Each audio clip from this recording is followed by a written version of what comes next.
Good afternoon, everyone. Does it seem dark in here? Yes. Yeah, it it is seems very dark to me. Hopefully just you guys, not me. What's that?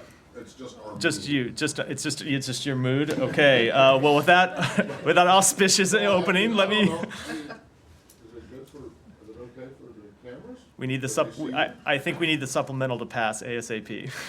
Oh, is that- Yeah, Cut right. back on the electricity? Yeah, I don't know, but it is dark in here.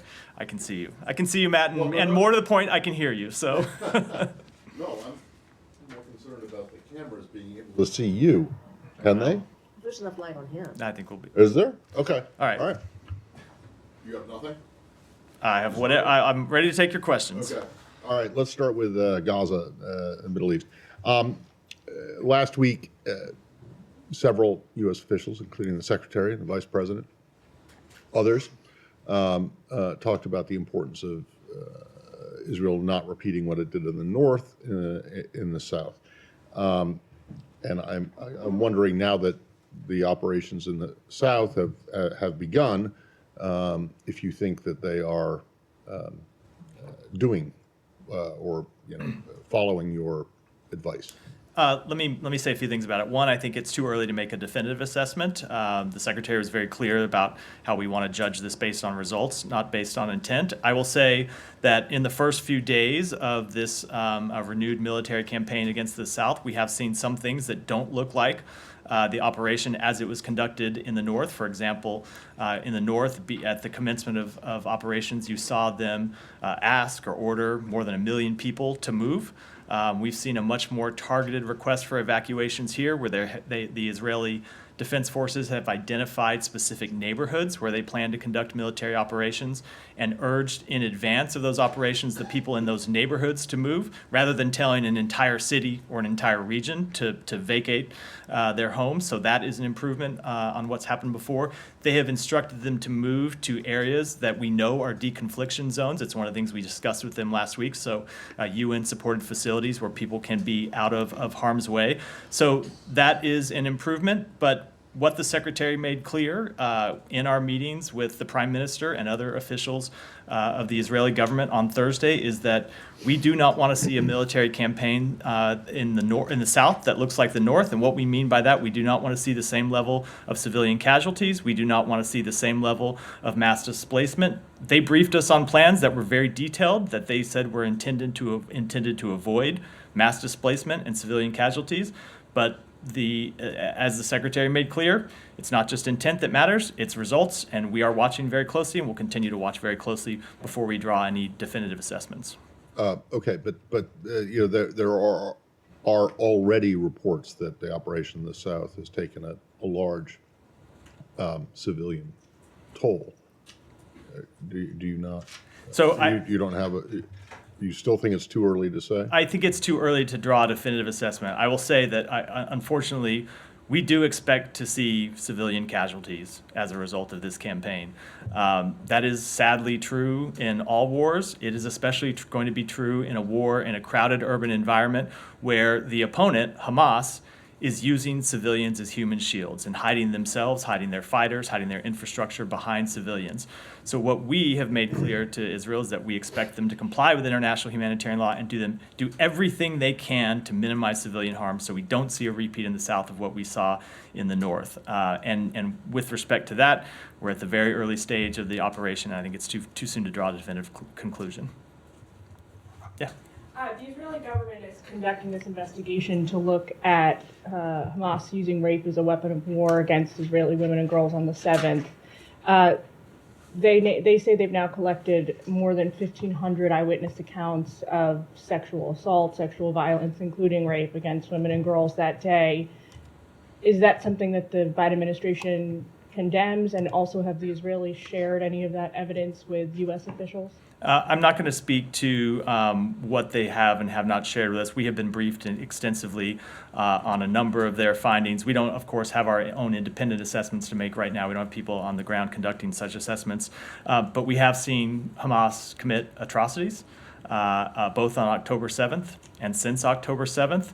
And we obviously condemn those atrocities and support Israel's actions to hold Hamas accountable for them.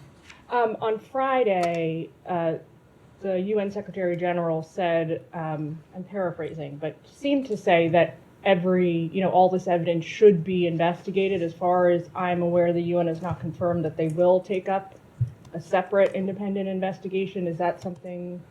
I'm not aware whether they are, but certainly we support an investigation. The Israeli government is conducting one, and they have our full backing in doing that. Last question for you is, there's these reports now about, this is about the Hanukkah celebration period we're about to go into, Jewish organizations canceling celebrations, menorah lightings, something like that happened in London over the weekend. It also happened in Williamsburg, Virginia. I'm wondering if the State Department has a message for American Jews ahead of the holidays about how to approach public celebration. I would say one of the very unfortunate, tragic things we have seen since October 7th is a rise in anti-Semitism, both here in the United States and around the world. And we condemn anti-Semitism in the strongest possible terms. We oppose anti-Semitism wherever we see it.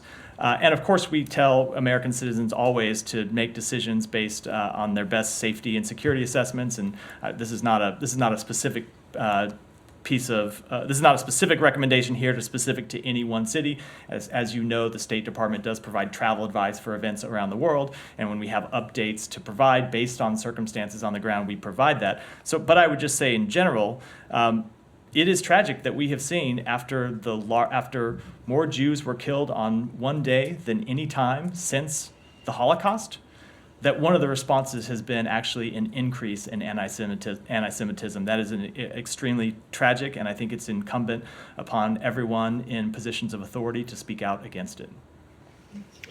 Just to come back to the Israeli offensive, I wondered if you could sort of talk to us a little bit about what's behind this messaging end of last week and over the weekend. Is there an assessment? For example, the vice president calling the death toll devastating, Defense Secretary Austin talking about driving the population into the arms of the enemy. This suggests that the administration has come to some kind of conclusion that the way that the Israelis have been conducting these operations has not protected civilians. Is there a finding, or has there been some kind of assessment that has come out with that? I think you can take those comments at face value, just as you can take the Secretary's comments, not just last week, but the ones he made in previous weeks at face value. You heard him say several weeks ago that far too many Palestinians have been killed as a result of this conflict. You heard him say before that Israel needs to take additional steps to protect civilians. And we've had very direct conversations about steps that they can take to protect civilians, including as recently as last Thursday when we were in Israel. So I don't think it is a secret that we think that too many Palestinians were killed in the opening weeks of this conflict. We want to see Israel take additional steps to minimize civilian harm. We talked about them when we were in Israel last week. They briefed us on their plans.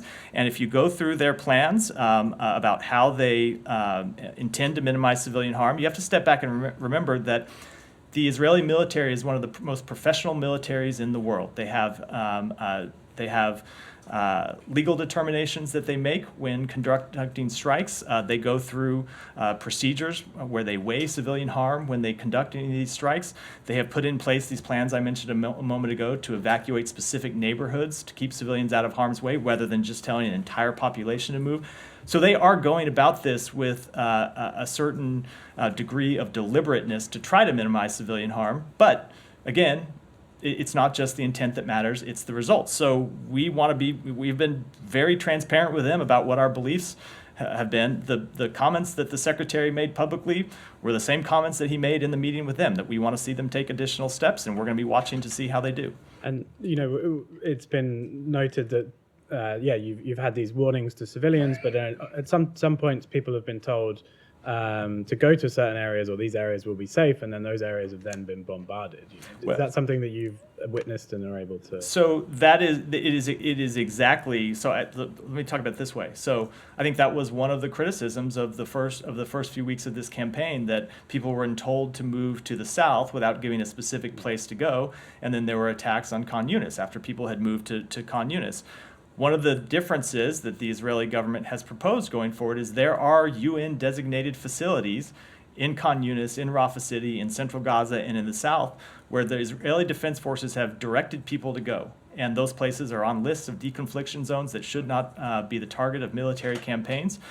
So that is an improvement that we have seen, at least in intent, at least in their plans, and we're going to see how it's actually executed. And kind of the nature of the offensive itself. I guess I understood that in the initial northern phase there was this massive aerial bombardment, and then the ground operation.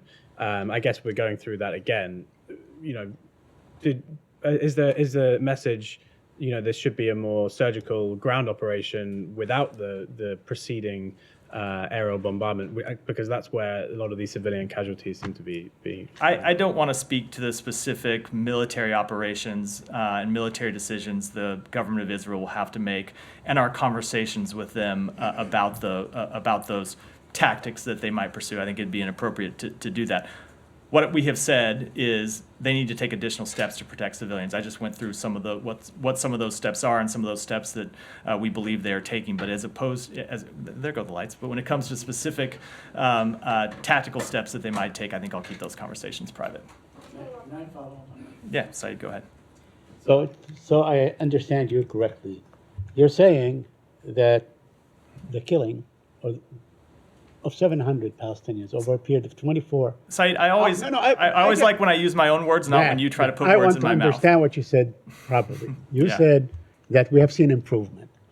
I'm asking you directly. You think that the killing of 700 people in 24-hour period is an improvement? So, I'm just asking you to say yes or no. I don't in think- accordance to what you said. So, Saeed, I don't think you were listening very closely I to what I was said. listening very Well, closely to clearly every not, single word. because what I said Right. is we have seen improvement in their plans Right. for Khan Yunis, their plans for the south. We have seen them evacuate specific neighborhoods Right. rather than entire areas. So the numbers of displaced persons will hopefully be Mm-hmm. lower in southern Gaza than it was in the north.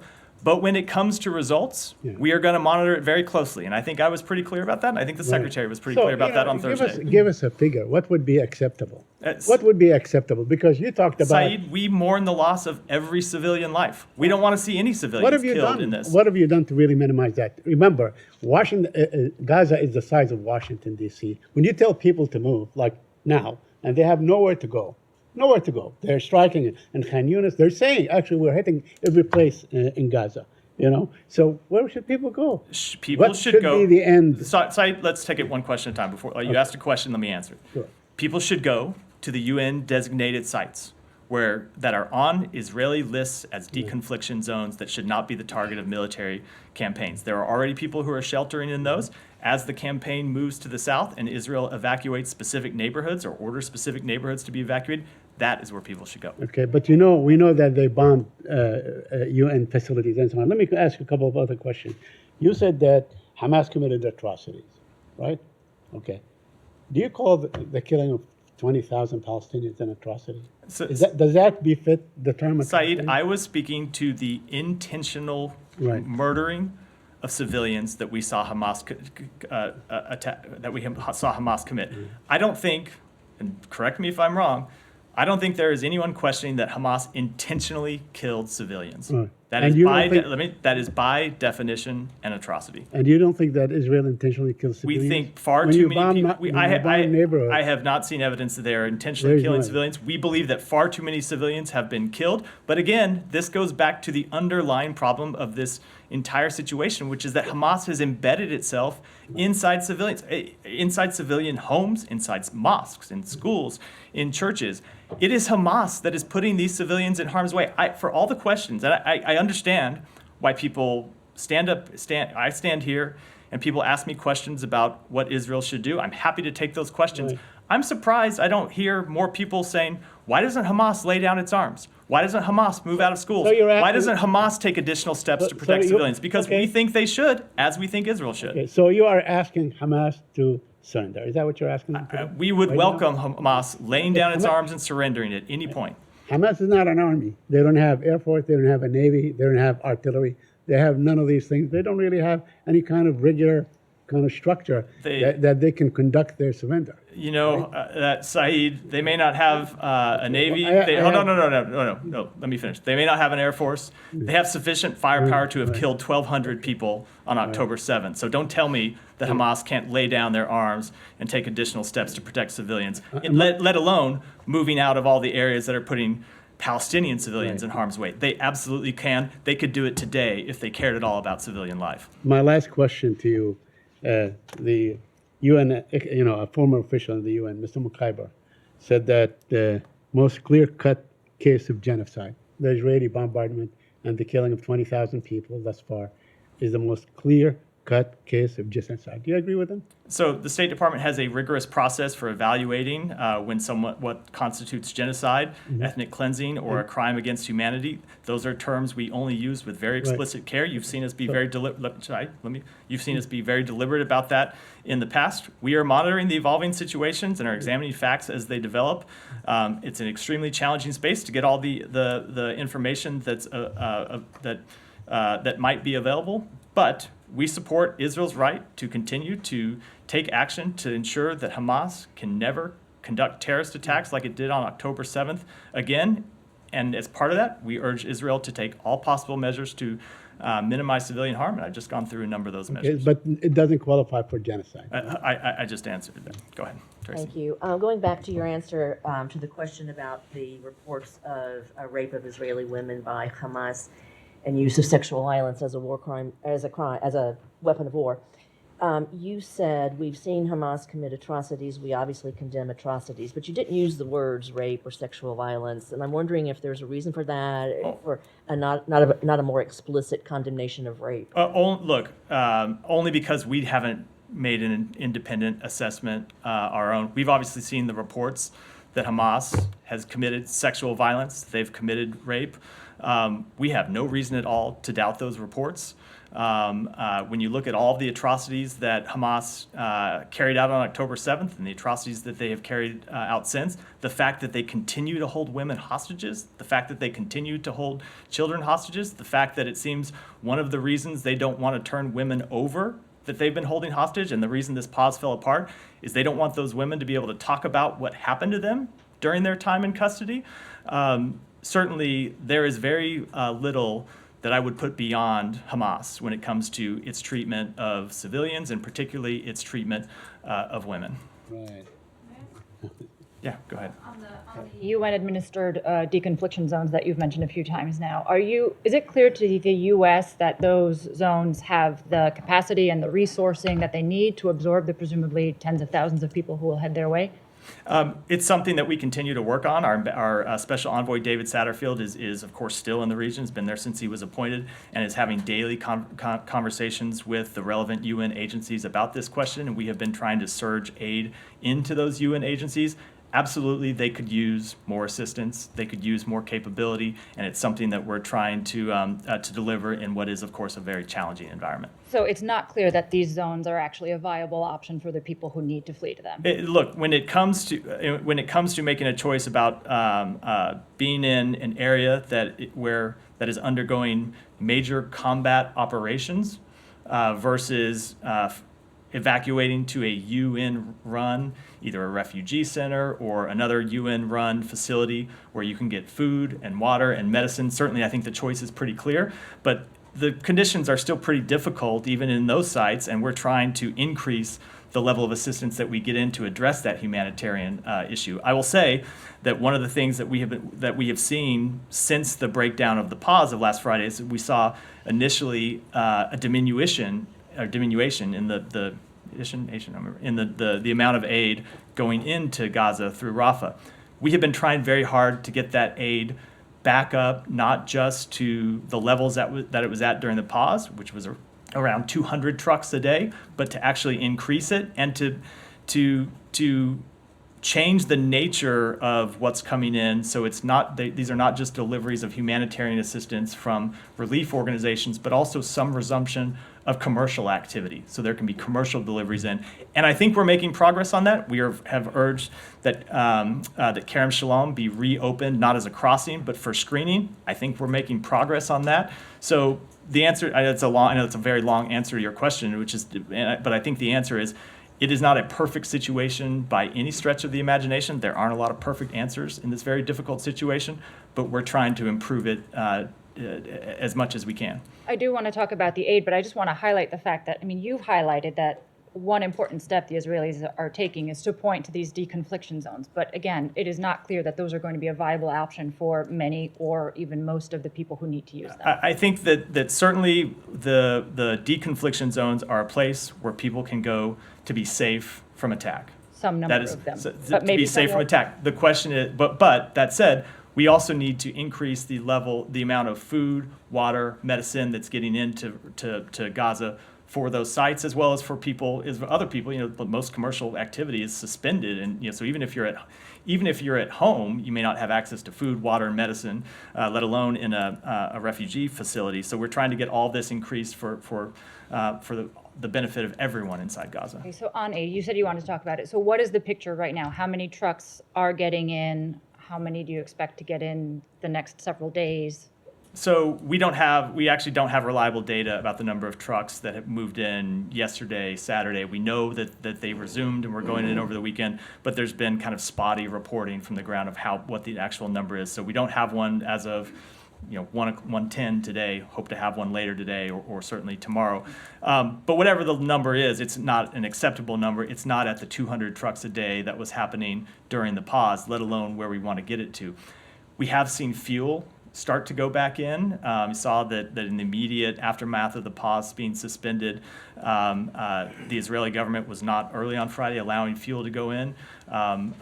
We had some very frank conversations with them about the need for fuel to come in, and we saw some fuel go in Friday. We saw additional fuel go in Saturday, but it's at the level of fuel that we were at before the pause began. We've made clear we want to see it back up, not just to the level of fuel that went in during the pause, but actually higher numbers than that, and are having ongoing discussions with the Israeli government about how to get there. Just quickly related to this, obviously there are still people waiting to come out. How many Americans are waiting to come out? And we spoke earlier about reports that one, if not more, Americans may have lost their lives waiting to come out. Have you verified those reports? Are there any more coming in? So there are more than 1,000 American citizens, legal permanent residents, and their family members who have departed Gaza. There are around 750 who are left. That includes 220 American citizens. The rest are family members or legal permanent residents. And with respect to that report of a potential American fatality, we still have not been able to confirm it. Unfortunately, it's someone, if the report is true, it's in northern Gaza, where we have just very limited information and very limited communications abilities and very limited ability to investigate or even reach people. So it's something that we're still trying to confirm at this point. Okay, sorry, last one, and then I promise to see the floor. Is as part of that verification process, is it going to be determined whether the casualty was the result of an action taken by Hamas or an action taken by the Israeli military? We're not even at the point where we've confirmed that there was a fatality yet, let alone how it happened. So certainly we would want to know how it happened, but we first have to confirm that there actually was a I fatality. thought it was on the West Bank, but we'll defer to colleagues for now. Go ahead. Let me stay in the region before we move on. Yeah, go ahead. I'll come to you, Jenny, but I suspect it's not about Israel. Okay, thank you. So on Friday, an Israeli airstrike killed my colleague, Montazar Al-Sawaf, who is a Gaza-based journalist reporting for Anadolu. This came 1 week after for the 45 members of his extended family, including his parents and brothers, were killed in a previous Israeli airstrike. First of all, do you have anything to say on that specific attack as a comment? And secondly, considering that nearly 70 journalists were killed since the start of the war in Gaza, do you think Israel might be deliberately targeting those journalists to control the flow of information from Gaza? Let me just say, let me first extend my condolences to you, to your entire organization, and to, of course, his family. We are always deeply saddened to learn of the death of any journalist. The Secretary has spoken to this and spoken to the fact that journalists do extraordinary work under the most dangerous conditions. That has been true in this conflict, as it has been in so many conflicts before it. And it is a tragedy that we have seen so many journalists die in this conflict. Just as it is a tragedy that we have seen thousands of other civilians die. I don't have any information to suggest that the Israeli government is targeting journalists in this conflict. But as I said, the Secretary has made clear it's not just intent that matters, it's results. And that's a conversation we're going to continue to have with them. And we are going to continue to look at the campaign as it progresses and assess the results. But the secretary also said last week that, Israel has one of the most sophisticated militaries in the world and is capable of minimizing harm to civilians. I mean, more than 15,000 Palestinians, including women, children, and journalists, were killed since October 7. Does that mean that, that killing of thousands of civilians, including journalists like my colleague, could have been prevented? Certainly, we have thought that there are additional steps that Israel could take to minimize civilian harm, which is why. Obviously, they are not taking those steps. Well, I say which is why we've had these conversations and why we've encouraged them to take additional steps, which they have said they are going to do for the campaign in the South. But I expect that this will continue to be an ongoing conversation. And as I said, we're going to monitor how this campaign proceeds as it does. Yeah, thank you, man. Saeed, let me just go. I will come back to you, but go ahead. Go ahead. Does the United States support the Israeli proposal for establishing a buffer zone between Gaza and Israel? And if say so, do you have any idea what's the nature of this buffer zone? So I will say that one of the principles that you heard the Secretary lay out quite clearly in Tokyo in a speech 3 weeks ago was that there should be no reduction in the size of Gaza. And one more question. Yesterday, there were an attack on the Iranian-backed groups in Iraq, and some Iraqi sources, they suspected the United States in this attack. And do you confirm that has the United States conducted or were there any counter-battery attacks to these Iraqi forces? And also, if I may add this, do you believe that the Iraqi government could stop these militia groups from attacking the United States, as the Secretary Blinken spoke with the Prime Minister Soudani Friday? So I will leave it to the Defense Department to speak to this alleged incident. But one of the things that we have made clear to the Iraqi government, and Secretary Blinken made this clear to Prime Minister Soudani when they spoke on Friday, is that we believe the Iraqi government has the responsibility to prevent and respond to these attacks against American personnel who are in Iraq, again, at the invitation of the Iraqi government, to carry out de-ISIS activities. The Iraqi government has said that they would take action to prevent such strikes, and we expect them to do so. Have you seen any actions from the Iraqi government? Because they are saying that since the beginning of this. I don't want to get into. I don't want to comment on that, and I don't want to certainly comment into our private conversations. But we have made very clear to them. But have you seen any results? We've made very clear to them that we expect them to take action. Have you seen any results on the ground? I'm just not going to speak to that. Okay, one last question. Do you have anything to share with that about the Iranian cyber attacks on the U.S. institution? What's the level of the damage of this cyber attack? I don't. I know that my colleagues in other agencies have put out a statement on that, and I'll refer to that. Elizabeth, go ahead. Is an FTO-3 designation of Houthis more likely after yesterday's attacks in the Red Sea? It is something that we continue to consider. We have not made a determination yet. You may recall that we lifted that designation when we found that the designation was a barrier to the delivery of humanitarian aid that would help civilians. So it's the subject of ongoing conversations inside the administration, but I wouldn't want to put my hand on the scale one way or the other. And then just to follow up on that, is the administration concerned that this escalation from the Houthis could undermine the work you've done on the political process in Yemen? So we continue to support a peaceful resolution to the Yemen conflict. It's been a priority for this administration since day one. Our special envoy for Yemen is traveling to the Gulf this week to continue intensive U.S. diplomacy and regional coordination, both to safeguard maritime security in the Red Sea and the Gulf of Aden in the midst of these provocative and dangerous attacks by the Houthis on international shipping. Those have threatened almost 2 years of progress to end the war in Yemen, and we will keep trying to end that war, reach a durable solution, and work with our allies and partners to respond to these Houthi attacks, which threaten global shipping, threaten the global economy, threaten countries far outside Israel, far outside the region.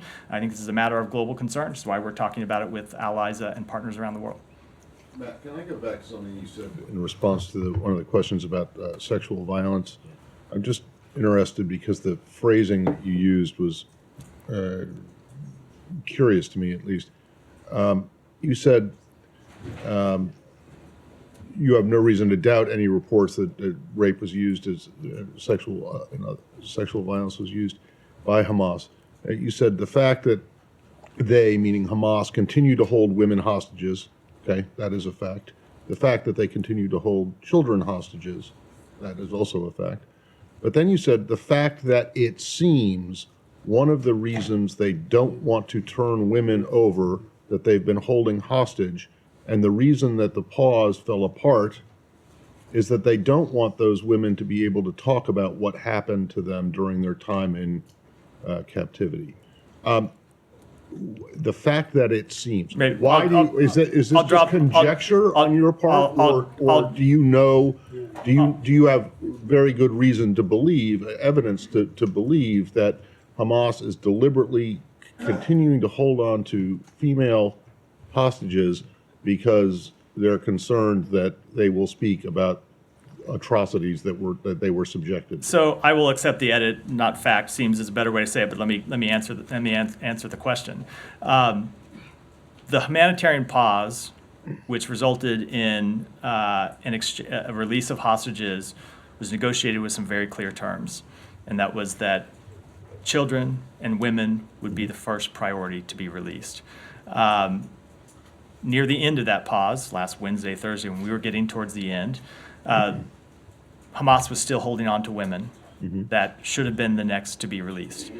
They refused to release them. Right? They broke the deal. Came up with excuses why. Ultimately, I don't think any of those excuses were credible, and I shouldn't get into any of them here.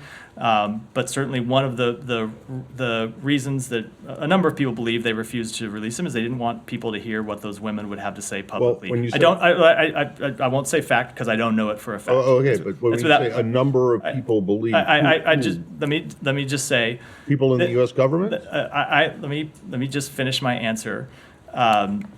We have seen Hamas commit all kinds of atrocities. Look, No, hold on, I'm a little Matt, bit concerned that you're trying to go, I am not I- suggesting that these things did not happen, and I am not suggesting that And what Matt, you I just- suggest is I just their wanna be- reason for not releasing the remaining female hostages is wrong. I just want to know. I just want to be very do sensitive you in my have language, Matt. any evidence to suggest that that is what it is, or is it just, I want to be very Conjecture. sensitive in my language when talking about people that continue to be held hostage, that have families on the outside.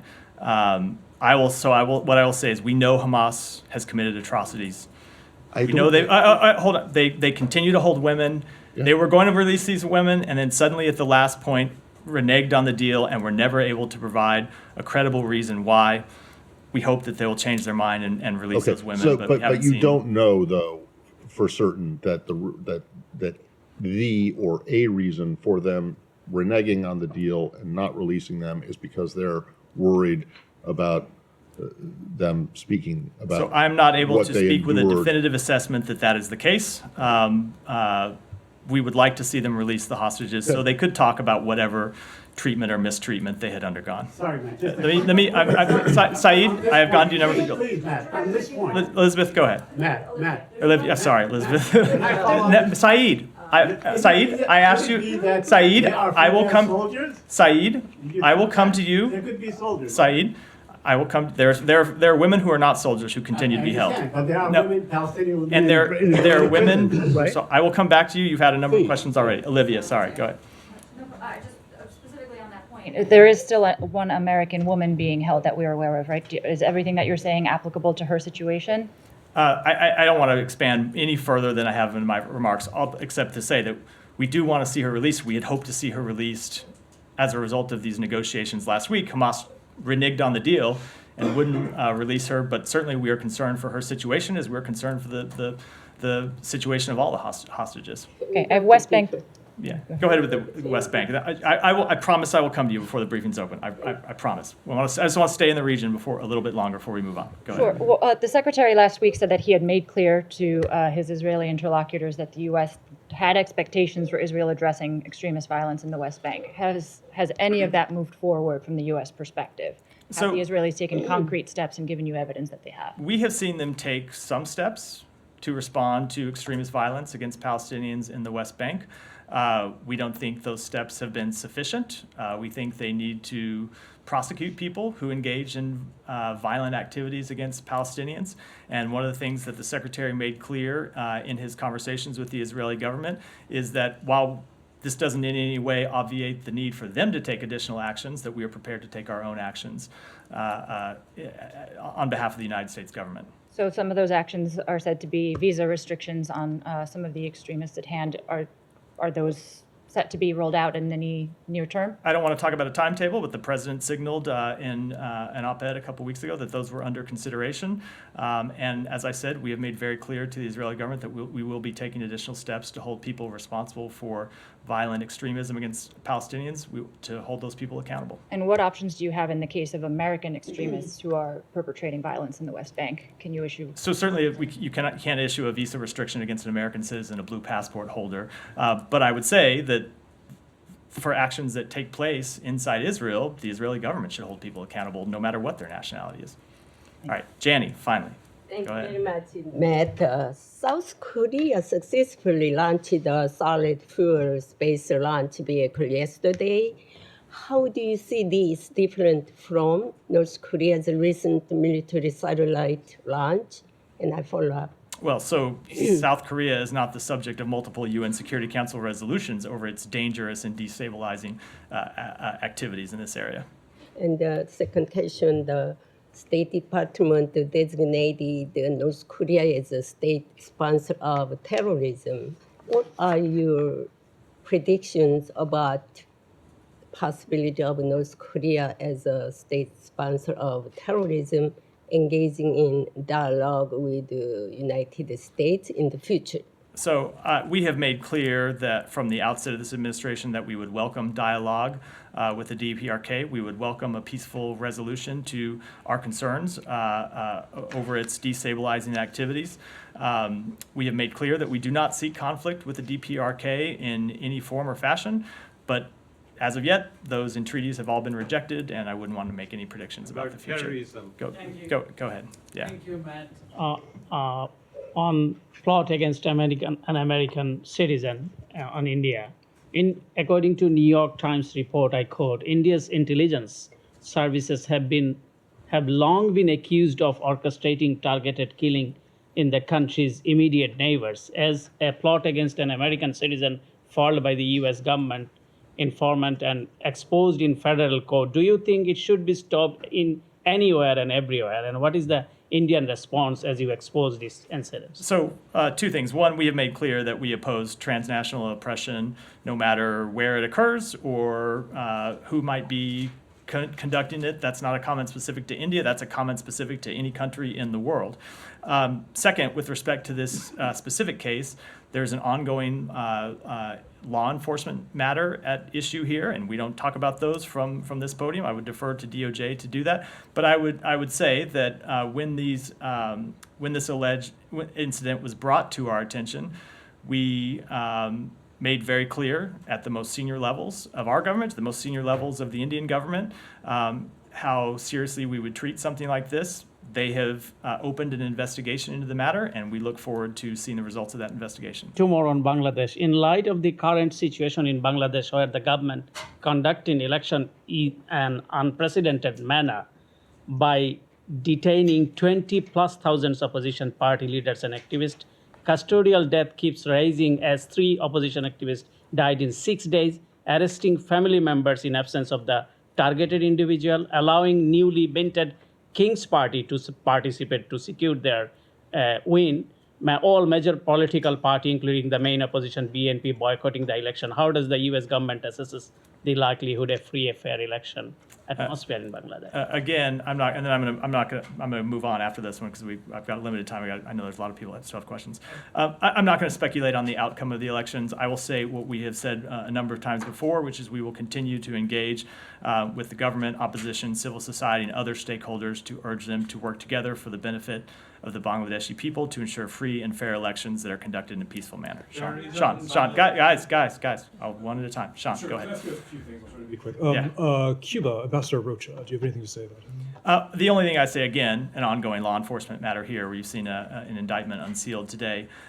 We commend the work of law enforcement in this matter, the Department of Justice, the FBI, the Diplomatic Security Service here at the State Department, in the actions they have taken so far in this case. And we will, in the coming days, weeks, months, work with our partners in the intelligence community to assess any long-term national security implications for this matter. In terms of decision making, I know it was quite some time since he was in senior positions, but is there any concern about the decisions that were made in the past about the ones that are carried out in light of his? Again, it was, as you point, some time ago. I think it's been over 20 years since he left the State Department. But with anything respect to the intelligence or national security implications of this, we're going to work with our partners in the intelligence community, others in the national security community, to make exactly those sorts of assessments. Sure. Could I stay in Latin America? Venezuela. A couple of things there, but the referendum regarding Guyana. Do you have anything to say about that? Apparently 95% of the Venezuelans authorities have announced in favor of this.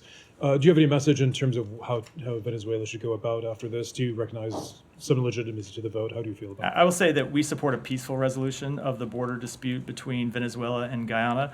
The 1899 award determined the land boundary between Venezuela and Guyana should be respected unless or until the parties come to a new agreement or a competent legal body decides otherwise. So we would urge Venezuela and Guyana to continue to seek a peaceful resolution of their dispute. This is not something that will be settled by a referendum.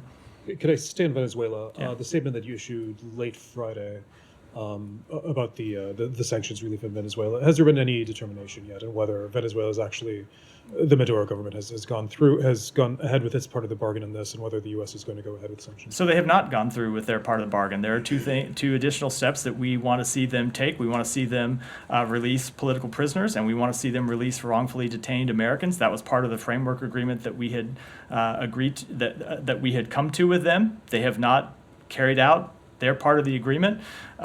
We urge them to do so, but at the same time, we are considering the matter and will suspend some of the sanctions relief that we put in place earlier this year if we determine that adequate progress to the commitments they made to us have not been made. So still if it hasn't been a decision. Correct. I'll be brief, but could I take you to another part of the world as well? To Niger. The authorities in Niger quit over the weekend the anti-jihadist force, the G5, and a Russian delegation has come in today. Is there any greater worries about the trajectory of Niger and how things are going now? I don't think any additional worries. Obviously, this is a country that had a coup d'etat earlier this year. And what we are trying to do is directly engage with the Nigerian government as well as our partners in the region, other countries in the region, to try to urge them to get on a path back to democracy. We want to see them take quick, credible steps towards a civilian-led government. We're not seeing those at this time, but that will be the policy outcome that we continue to try to achieve. Just finally, Ambassador Fitzgibbon is, according to reports in the region, about to present her credentials formally. Does that indicate any sort of recognition or at least de facto recognition of the authorities in Niger? No, it does not. Her presence there is an element in this effort I just described to try to negotiate a quick and credible democratic transition in Niger. We've been without an ambassador for more than a year and a half there.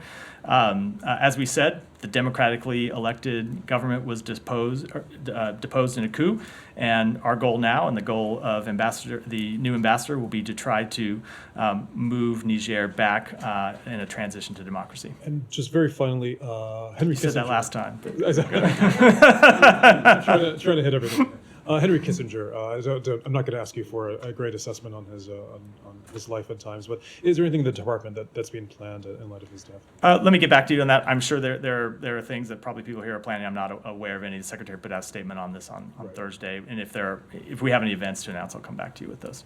Alex, go ahead. Happy next. A couple of topics. Ukraine first. Does the secretary have any concern on the current state of play on the battlefield, given the White House, flagging, the funding issue that things might get out of control without congressional funding, and So I will say that the kind of two questions linked together. Certainly, with respect to the battlefield, it's a tough situation.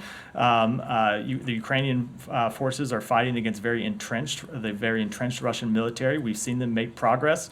That progress has been difficult, but we have seen them continue to make progress. And when we were in Brussels last week, we spoke directly with the foreign minister of Ukraine about this matter. With respect to the supplemental, yes, we're absolutely concerned that the level of funding has expired. We are now relying on residual funds from the drawdown that will soon, we're at, I think, over 97% of those having been exhausted, will very shortly run out of any runway at all. So yes, we're very concerned. It's why the secretary joins the president and others in the administration in urging Congress to act as quickly as possible. There was some reporting that Ukraine's new long-range delivery from the U.S. was pushed back for next year. Is that the reason, or was it? I'm sorry, what was the new delivery of long-range rockets to Ukraine was pushed back? I'm just not going to comment on any weapons, on any weapons decisions or weapons delivery before those decisions have been made. And with respect to the actual delivery of weapons, that's a question for the Pentagon. Moving to Azerbaijan, if I may.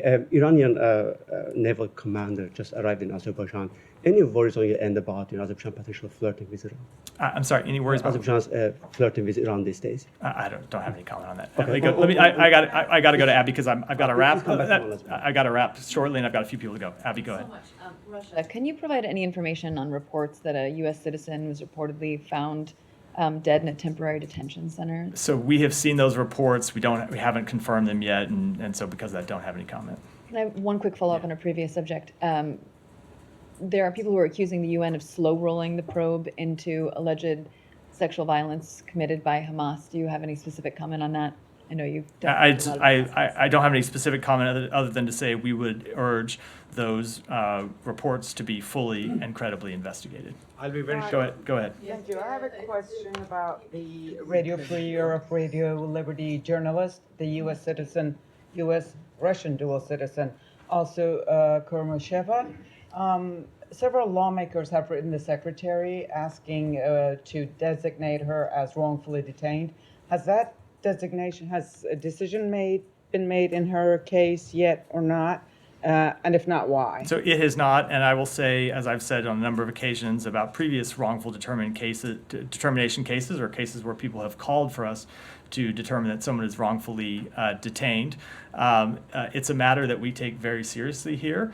It can sometimes be a very deliberate process where we have to look at the statutory requirements. Sometimes the situation changes over time where information that is available to us at one stage changes as we acquire new information. So as always, no one should read anything into the lack of a wrongful detention determination at any given point. It is an ongoing active process inside the United States government. Can you tell us at what stage it is right now? I can't. And with that, I have to wrap for today. Thanks, everyone.